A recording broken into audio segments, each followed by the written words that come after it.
So I want to talk about money. So me being someone who's highly neurotic, money is important. They say money doesn't buy you happiness and all that kind of stuff. Money won't buy you friends, but someone who is highly neurotic on this big five personality scale, they'll tend to try and seek out security. Security is the way to mitigate this trait of neuroticism, of being highly stress sensitive and averse to risk taking and all this kind of stuff. You just want to feel grounded and secure. Most people do, but certainly for the neurotic type, the anxious worrier type, and I'm that type. And I don't know, I'm struggling with it. I'm struggling with money, and I know I'm not the only one. I'm very aware at the minute about this divide between like rich and poor, and I can't reconcile it in my brain. There's people that basically do kind of like what I'm doing, but professionally and are good at it. Streamers, for example, people that go on Twitch or YouTube, constantly streaming, constantly connecting with an audience and fans, just talking about their life, the lives of others, giving their opinions, giving their takes, trying to be entertaining, whatever it is, communicating with an audience. Somehow they've managed to cultivate an audience through virtues of the personality that they have and the thoughts and opinions that they put forward.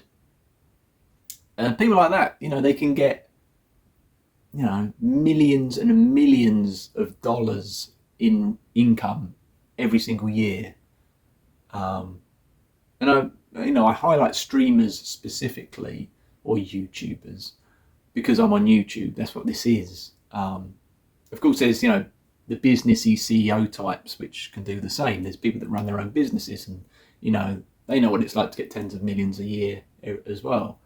But even the people that don't get tens of millions or whatever per year, there's people that do all right in life. There's people that they do their small business, they sell their courses or whatever, teaching other people how to get rich or how to lose weight, how to get ripped, whatever it is, how to have the relationships of their dreams, how to succeed in the dating game or whatever. People sell products that people want to buy, and there seems to be like a certain class of people. This isn't the majority. This is probably like certainly the minority of people who seem to really be doing well. They're not just living paycheck to paycheck, or even let's just say they're not just making, I say just, like $50,000 or which I suppose that's a lot of money. $50,000 or British pounds, where I'm from, that'd probably be about £35,000, which I think £35,000 is about the UK average wage. To earn $50,000 is good, but there's some people that are just managing to do $200,000, $300,000 every year, hundreds of thousands of dollars. And I just stop and I think, well, how come? Why? Like, what is it about some people where they seem to not just be able to succeed, but be phenomenal at the art of making money?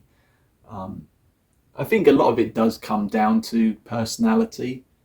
Like, how many of these people are highly neurotic? Probably none. I think it's definitely a hidden impediment that no one ever really talks about. Psychologists will be more than happy to discuss the big five personality model.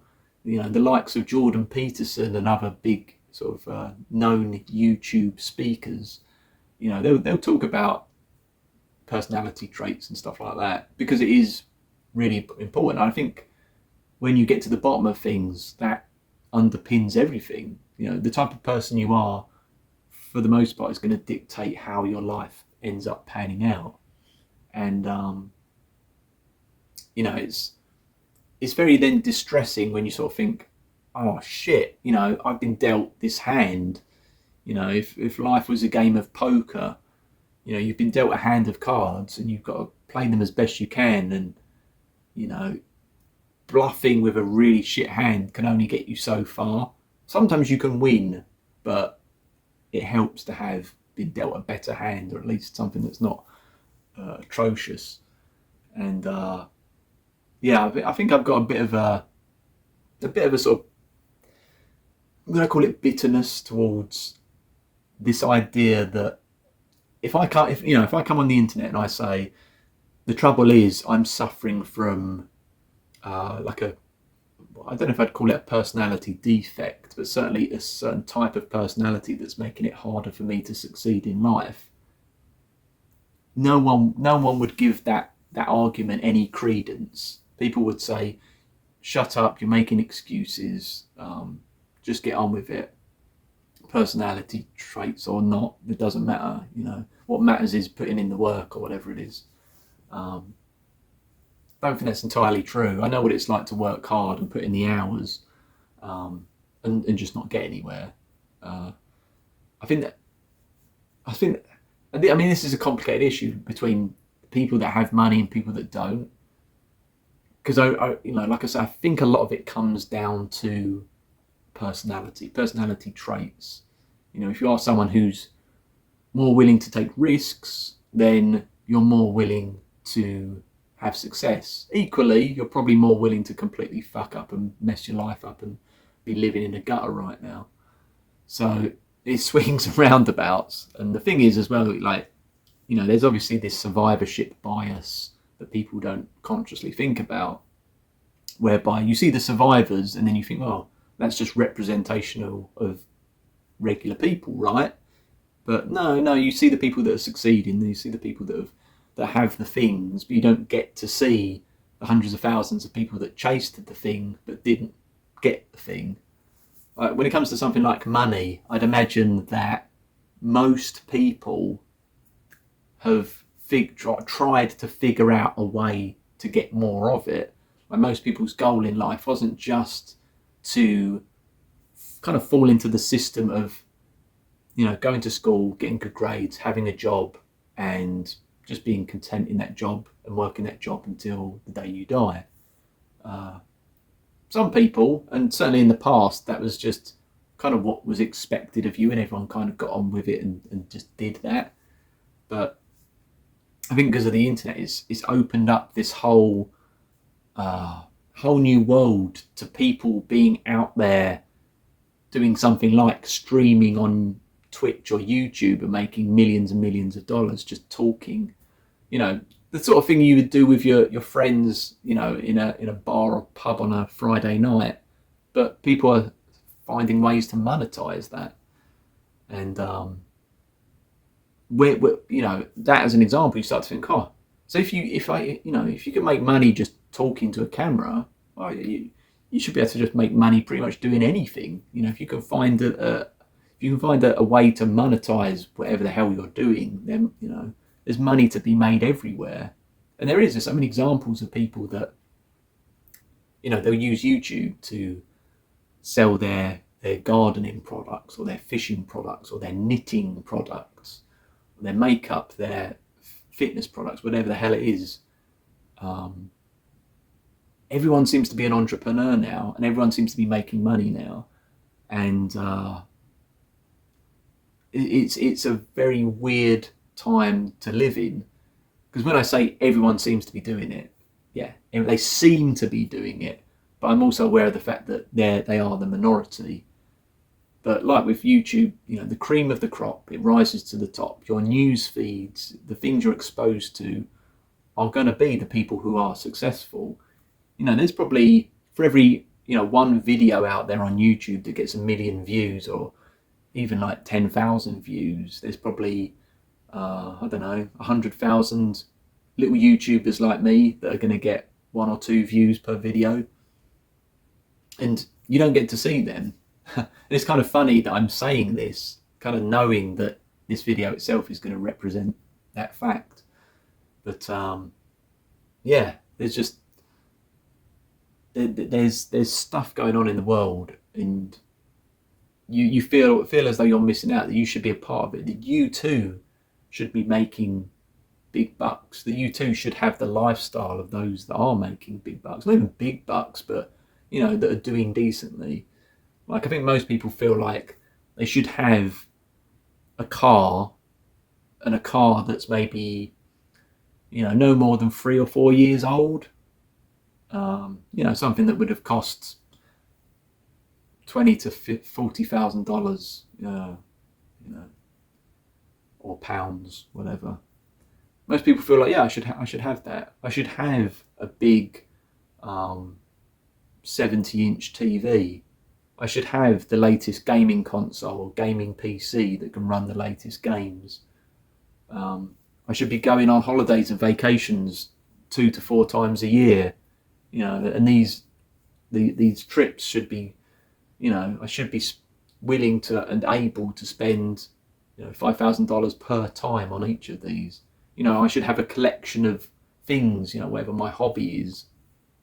You know, if I want to collect, you know, models or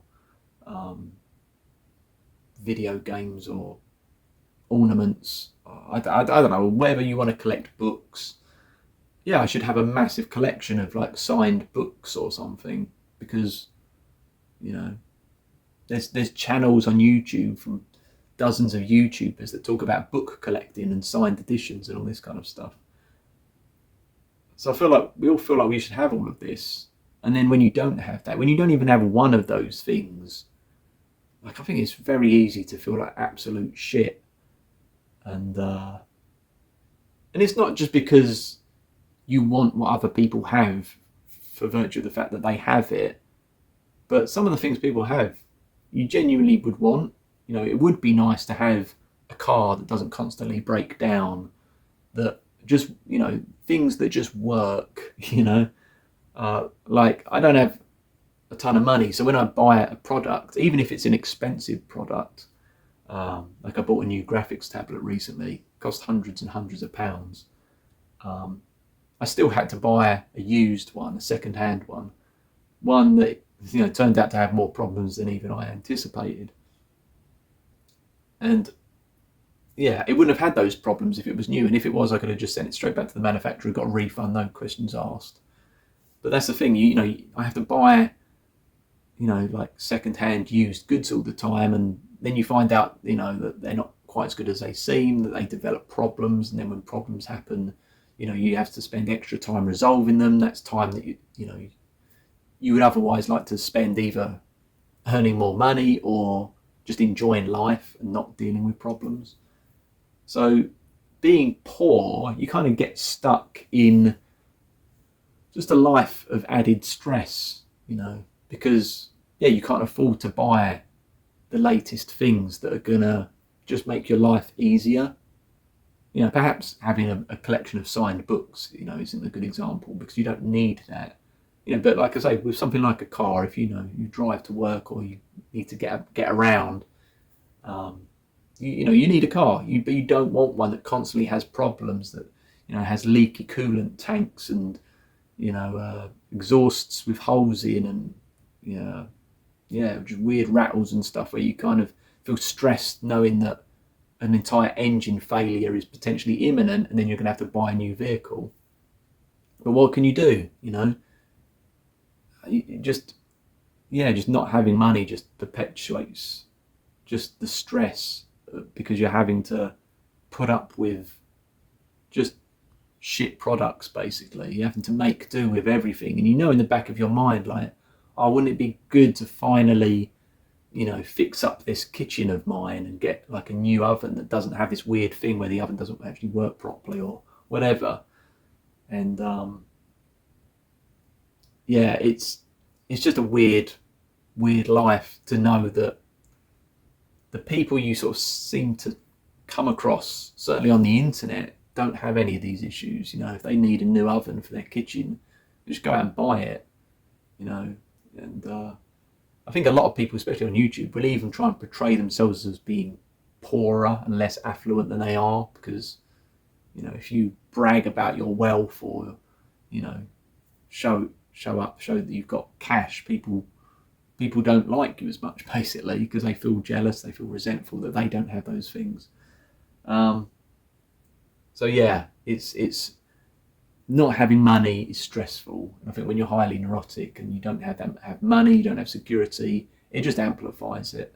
And yeah, I just wanted to put that point across really. So yeah, times are tough. We're all running out of cash. We all want to figure out a way to make more of it, but I don't know. Is there a good way to make more cash these days? You know, like what you know, apparently there's opportunities everywhere, but are there really? You know, and if you're more neurotically inclined, if you're someone who is more prone to stress and anxiety, can you make more money than the next person? Or are you going to have to just deal with the fact that, you know, you're going to have to live a more impoverished life just due to your personality and circumstances? I don't know.